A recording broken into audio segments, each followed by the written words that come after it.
Hello, racing fans, and welcome back to another edition of Handicappers Corner, brought to you by the Derby Bar and Grill. I'm Mike Heads, along with Drew Forster. We're going to go through the Friday night races, the August the 4th races at Hastings. We do have 7 live races. It's part of a Friday-Monday program this weekend. We don't race, no live racing on Saturday or Sunday. We do race, of course, on BC Day.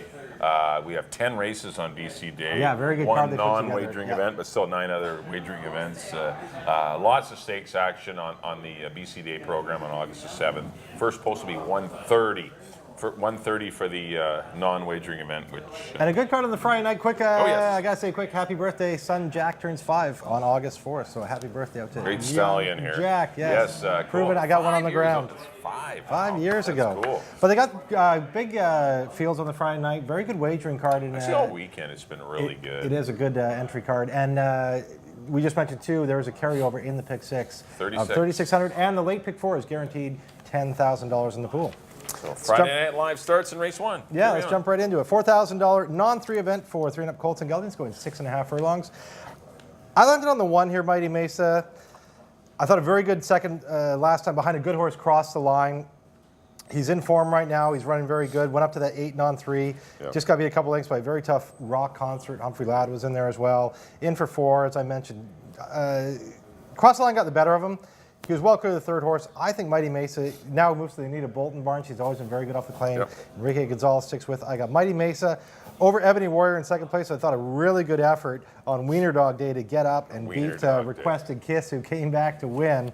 Well, I remember the crowd, the rousing crowd screaming for Ebony Warrior to get up in time. And I put Stone Ridge Rule in the 3rd part. I know I left out your top pick, Adams River Run.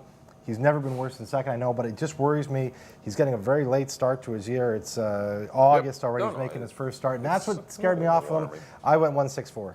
Yeah, I've gone to Adams River Run. I just think he's the speed of the race. He's had plenty of preps in the AM, but it is difficult, as you mentioned, to come off the bench. And these horses have had 5, 6 races under their belts, and you're running, horses that are like super mid-form, and they're as good a form as they can be in. That's what worries me about him. And he's still coming in off the big lengthy layoff. Obviously there's some issues with him, but he's worked really well. But I just see him getting a lead, and that's it. That's the only, I just thought the horse can get to the head end and be pretty dangerous. But the 6 horse, I agree with Ebony Warrior, everything said about him. And I put the 5 Stone Ridge Ruler in for 3rd. I think those are your horses. 4, 6, 5, I left Mighty Mesa out, but he's another one. He's another one that's got a lot of form for a horse that hasn't won a lot of races. Yeah. I went for 4, 6, and 5. On to the second race, $4,000 claimers going 6.5 furlongs. This is for non-winners at 4 lifetime. And we've got a field of 6 here. I think there's a lot of speed. I think the 2, Cowboy Phil, is going to go. The 3, Swiss Arrogant, has some speed. Yeah. Circus Ride is very fast. And I just think Ambidextrous Duke is going to get a very nice trip in here. And I thought it ran reasonably well last time. Actually, 2 starts back was better, but last time, there were some excuses for him. This is a way easier race for Ambidextrous Duke, and I'm going to try him to maybe defeat Circus Ride, who did all the heavy lifting last time. 21, 44, put away. What's the Crushing Candy on the head end, right, and still was there at the end of the race, which was very impressive. Yeah, very good effort. If it didn't exhaust him too much, he's definitely your horse to beat, Circus Ride. And who did I put in for 3rd? Cowboy Phil. I mean, he's kind of fallen off form a little bit, but still, he's actually ran well last time. He's a cool horse. He's run quite a few good races for Phil Hall, leading trainer. But I went 4, 5, and 2. I thought those are your 3 horses. I think those are the ones to zero in on. Yeah, I went with Cowboy Phil. I just think every race this year, he's just worried about his draw. He draws inside. He can't get the lead. Gets pressured. And I don't know if he can be covered up and angle out and win. He hasn't proven that to me. And then when you're taking 2 to 1, that's the only reason I put him in for 3rd. He is going to be fair, but I thought that was a big effort last time. Just got beat ahead by Delvin Disguise. Delvin Disguise came back to absolutely crush the field. Nice horse. I got Cowboy Phil on top. I agree. Circus Ride super tough in here. Good effort last time, as you mentioned. He ran a huge race. Got passed by Stormy Teen and the very classy Taylor's deal. Unlucky to lose. Late, and only got beat a little over 2 lengths. He's a cool horse. Got him in the 2nd spot. I put Wiley's Command in the 3rd spot for Harold Barabee. He was just a head behind Circus Ride in that last one, so put him in the 3rd spot. 2, 5, and 1 in the 2nd. On to the 3rd race. Maiden 16 for 2-year-olds going 3.5. 3.5, the nursery course. I went to 3-horse Locked and Loaded. He was entered a couple weeks ago and was well bet. Got loose on post break, which was why he was scratched. Greg Tracy is phenomenal with his 2-year-olds. Looks like he has enough talent to compete at the $16,000 level, that's for sure. And as I mentioned, what's Greg Tracy with his 2-year-olds? 27%.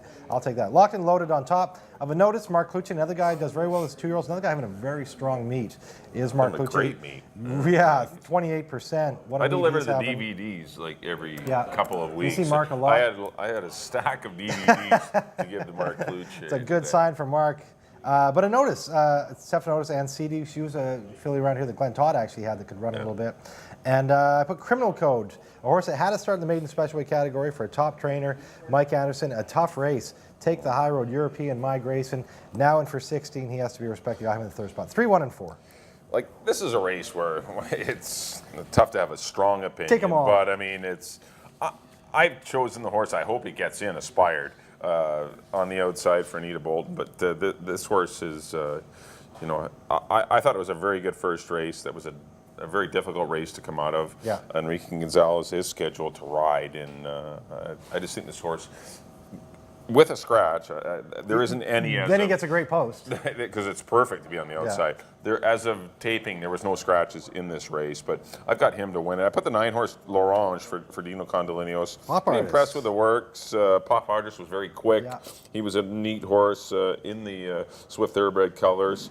And, you know, Inspired Kiss is the dam of Mark, and not really a sprinter, but there are others that could run. She's thrown runners, which is counts. But L'Orange is interesting. And the 8 Fortune Seeker I put in for third for Charlene Miller. I thought a pretty good effort behind Suzette. No, that was a pretty 39-4. Holy cow, that was crazy. I put that horse in. And Suzette's, leading rider. we should mention in the stake on Monday is she's Suzette. In the 2-year-old filly stake. I believe it's the Hard Rock or 733. I think it's the Hard Rock Casino, one of the two. And it is the Hard Rock Casino. I put 10, 9, 8. But yes, I know I've left on Anna Otis, as you mentioned. Mark Clutchy going great guns, and this horse could be ready. I was just deterred by the post, the inside draw going 3.5. Basically, if we had more time, we could go through and make a case for everybody. I know, you can go through them all. But I went 10, 9, 8 in the third race. On to the fourth race, we do have a $4,000 non-2 Lifetime going a mile on the 16th. Really like the 6, Chase the Money in here. I thought this horse ran a huge race. He's run 2 big races, you know, being pushed through some really exhausting fractions, and the horse is still fighting at the end, and I just think he's a better horse than Remember Me Softly, who I put in for second. I just think he's going to get the lead, and you know, the time they met, 2 starts back for him, it was difficult for him because he did get pressured throughout, and I just think he's going to be tough. I Remember Me Softly tried a lot tougher last time, and I'm going to put him in for second. He's back into a better level. And the 8-horse McCallum, I don't want to give up on this horse. He did, you know, he clipped heels in his race 3 starts back, and he struggled. You know, it's a little. I don't blame him for being a little horse shy. You know, when he gets near the horse. I mean, I wouldn't want to get near one either. You know, after clipping heels and falling, but. The horse is in a much easier spot. But he's a quality horse. He's better than these horses. Yeah, definitely. But he still needs to get back to the form when he broke his maiden. But I don't want to leave him out. I went 6, 3, and 8. I did go with Remember Me Softly. I thought a really good effort his first start going long. Did beat Chase the Money, who's live in here. Then he went up to that 8,000 race with We Found Gold Peace Arch Foot. Those are considerably 16,000 tougher. horses. Exactly. That was tough. That's considerably tougher. So I got Remember Me Softly on top of Jackson Teller. I haven't get up on Jackson Teller either. He broke his maiden for 8 going long by almost 5. Got a 57 buyer that day. Came back in that same 8, that We Found Gold Peace Arch race. That's, to me, is a key race. Those horses coming out of there, I think, are tough. So I got those 2 on top of Chase the Money. Has to be respected here, Amadeo Perez and Dave Milburn. Best bet of the day last time and did not disappoint going to mile 16th for maiden 4. I went 3, 1, and 6. In the 4th, on to the 5th. Maiden 4 going 6.5. 11 of them. Actually, 12. We got one on the alsos, but 11 of them. Actually, we do have 3 scratches in here. Is there 3 I scratches can tell in you here? 3 scratches right now. I'm gonna have to 10, change 11, my and picks 12. already. 10, 11, and 12. I didn't have any of them. Okay. All right. I do 10, not have 11, to and 12 are, change my as of picks. taping, are out. 10, a great 10, 9-horse 11, field they are in out. the 5th race. I really boils down to 2 horses for me. There was a coin toss between El Cid and Threeberry. Yep. They're both coming out of maiden 8 races where they both ran very well. Threeberry second by about 4.5 behind Jackson Teller. El Cid about 5 behind Brother Rod. I think Brother Rod is a better horse than Jackson Teller. Yeah. I gave the nod to Agreed. El Cid. Agreed. So I got, but it's between those two. I got El Cid on top of Threeberry. Both of them coming out in very tough maiden 8 races into the maiden 4 category. Those are your 2 to beat. And after that, I threw in Cheeky Purchase, another one that comes out of the Brother Rod race for trainer Brian O'Connell. 3-2-6 for me. I don't have a lot to add. 3 and 2 are the horses in here. Yeah. For me, it's 3-2-2-3. I don't know which way. I did go. I'm with you. El Cid on top of Threeberry. They're coming out of the livest races. They've shown the most talent so far. I think they're head and shoulders above the balance of the field. I think that's how on it the shakes on the out. class drop. I put the 8 in Flood Watch for third, but I'm Yeah. like you. I was looking for a third horse. You ended up on Cheeky Purchase. I ended up on the 8. Yeah. I went 3, 2, and 8 in race number 5. But once again, the 10, 11, and 12 are definitely Ouch. scratched out of race number 5. On to the 6th race. Got some maiden $4,000 fillies and mares here. Going 6.5 furlongs. 11 another more. boatload in here. No scratches in here as of yet.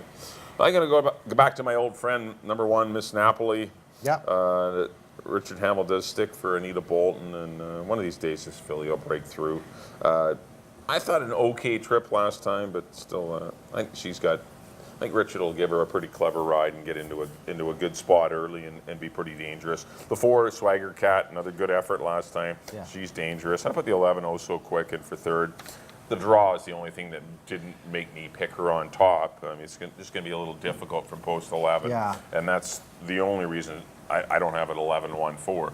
I mean, these 3 fillies are so close in ability. It's a coin toss, and now you just have to handicap what kind of trips they're going to get. And I just worry what kind of trip the 11's going to get. And I think the 1 may hopefully get a better one. I went 1-4-11. Yeah, I went with Oh So Quick. I know she's in the Yeah, 11. just got to get a trip. If she Looks does, like there she should be wins. some, She's the best filly. I agree. Pace setup, yeah, but it is. I think I mean, Randy she- made her best bet of the day, Randy Golding. Did he really? Yeah, he made her best. I know. Out From of the 11 hole. Out of all the 7 races today, he chimed. Wow, He Randy Golding zeroed in tapped on Oh So Quick. So quick from the 11. But she is in the 11. She does have to overcome that. If she can overcome that, I think she lands in the winner's circle. I put Swagger Cat in the 2nd spot. 2 very good races.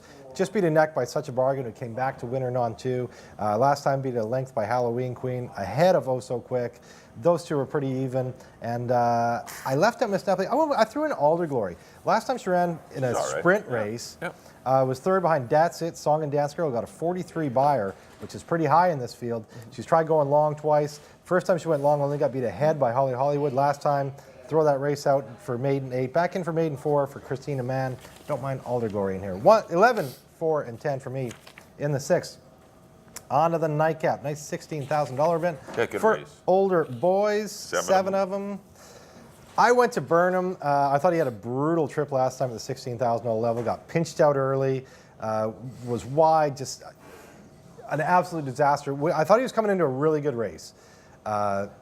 He'd run 6 furlongs twice. Right. Now he's going 6.5, making his 3rd start of the year. He'd had about a month between races, which he has about again. But just, I thought, an awful trip. I'm going to throw that one out. This is a cool old horse. I got Burnham on top. Born at the Track, who's been running lights out this year. Look at 3rd beating a length behind Lass's Award, who's always tough. Then he wins at 8, going, what'd they go in that day? Like 16-4. Comes back, only gets beat half a length. Comes back, gets beat a length. He's been right there in all his races. Peter Milbert's done a great job with him. Him in 2nd. And I put Rebus. I know it's not going long. He's way better going long, but I didn't want to leave him off the ticket because I was so impressed. What a huge race he ran last time going long.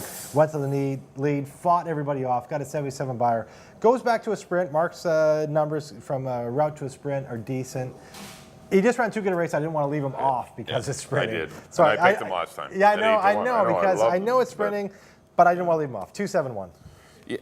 I ended up on the 7, Born at the Track. I've I been could following see this that, horse yeah. all year, and He's a I just cool think horse. he gets the good trip. Like, none of the inside 5 horses really have a lot of speed. No. Omega Victory is fast. He's going to clear. The 7 gets to come down with him and get a nice 2-wide trip. A lot of horses maybe shuffling in behind them for position, and I just think Born at the Track gets in a great trip. Dave Lopez has ridden this horse great. Peter Milburn, as you mentioned, done a great job Yeah. with the horse. This horse ran big races, and I just think he's going to get a cushy trip sitting off of Omega Victory. I think he's a better horse than Omega Victory, and I think he's going to run him down. And I think he'll have enough to hold off any late closes from anyone. I put the 4-horse Corky's Luck in for 2nd. I like the cut back to a sprint, claim back by the barn that had the horse 2 starts back. I think don't know if sprinting's his game, but he did chase some crazy fractions last time and ended up, obviously succumbing and finishing well back, but still a horse that actually ran a better than looked race. Yeah. And I put the 3 Last Season Reward, who's always in the mix. I left Burnham out. Well, I know, worried about the trip. I know, but you look at it. I don't see a ton of speed. You look I at see you 6 and 7 going. Yeah. I don't see them going 21 and 4. They're not going to do that. They're going to go 20. I'm hoping I don't 22 know. and 2. I mean, Omega Victory goes, clears. Born to the track. Lopez isn't a guy that just wants the lead and is going to just crazy chase him for no reason because he knows the tougher horses are behind him. Rebus, Burnham, Corky's Lock, and Last Season Reward. So you got to sit the trip, I think. But I just think he gets a good trip. But I mean, I was going to say, it's a wide open race. You can make a case for about everybody in here. Last Season Reward, I don't have on my ticket. Could well win this. Corky's Luck, you have it off the top. Omega Victory, Born on the Track. Up and down, it's a tough race. Rebus, I like my buddy. 8-1 last time. I liked him, and he's not a sprinter, and it just worries me. I went 7, 4, and 3, though. I'm going to go to Born at the Track to close things out. Well, that'll do it for our analysis of the Friday night program. Next up on screen will be a quick recap of our selections. Back in race number 1, I went to the 4, Adams River Run, 4-6-5. Race number 2, I went to the 4, Ambidextrous Duke. I'm going to go 4, 5, and 2. Race number 3, I'm going to hope the 10 Aspired gets in. 10, 9, and 8. I know we're picking horses on the Alsos now. Reaching. It's come to this. So it tells you what I thought of the race. I really thought the live one was on the Alsos. Race number 4, I went to the 6, Chase the Money. I really do like this race. I think this horse will run a big race. 6-3-8. Race number 5, the 3 El Cid. It's 3 and 2 for me, though. A big gap back to the 8 for me in ability, I think. I went 3-2-8. Race number 6, number 1, Miss Napoli. Not a strong opinion, but I went 1, 4, and 11 in the 7th and final. A strong opinion on number 7, Born at the Track. I like him today. 7, 4, and 3. Up next, there we go. There's my picks. Back in the first, I went to the 1, Mighty Mace over the 6 and the 5. In the second, I went to the 2, Cowboy Phil over the 5 and the 1. In the third, I went to the 3, Locked and Loaded over the 1 and the 4. In the fourth, I went back to the 3, Remember Me Softly over the 1 and the 6. In the fifth, the 3 again, El Cid over the 2 and the 6. In the sixth, I went way to the outside, number 11, Oh So Quick over the 4 and the 10. And in the nightcap, went to my old friend, number 2, Burnham over the 7 and the 1. Well, thanks everyone for tuning in to Handicappers Corner. A quick reminder, our first race is obviously at 7 o'clock on the Friday night. We do have 7 races, but no live racing Saturday or Sunday, but still, of course, simulcast wagering. Because we save up and for we do a have the big day on handicapping Monday. contest. Yes, handicapping contest here Saturday with focusing Saturday. on Saratoga and Del Mar. That's the great thing about these handicapping contests in the summer. Yeah, we start at noon. The great thing about these handicapping contests in the summer, Saratoga and Del Mar, how great is that? That's like brilliant. You're Doesn't getting get any better than some that. quality horse racing in your contest. And that'll be on Saturday here at the Derby Bar and Grill. So come on out and get about noon, the usual exciting, fun times of the Derby Bar and Grill handicapping contest. Our next live card will be Monday. First race at 1:30. It's a little different. There's a non-wagering event. Yeah. There's a 2-year-old race. Only get 3 horses, so there's gonna be no wagering on it.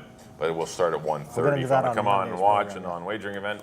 The first wagering event will be in race number 2, which will be started at 1:50 on the Monday afternoon. We have a pile of stakes races, lots of money being given away. Super Mario's in town. And Mario Gutierrez has a great, Rico Walcott, also in from Alberta. But Mario, it's great to have Mario back in town. It's always a party when Mario comes to town. He People rides love 4 or him. 5. I talked to him last night. He's super pumped up about coming up here. He rides 5, I believe. I think he rides the first 5. And then the last 4. And definitely in with some big shots, and always great to have Mario in town. And BC Festival of Racing, we're calling now, as you mentioned. Great card they put together, a bunch of stakes races. Head out to the track on Monday. Yeah, it's going to be a lot of fun. Once again, first race at 1:30 on behalf of Drew. Thanks everyone for tuning in to Handicappers Corner. We'll see you next time here at the Derby Bar and Grill.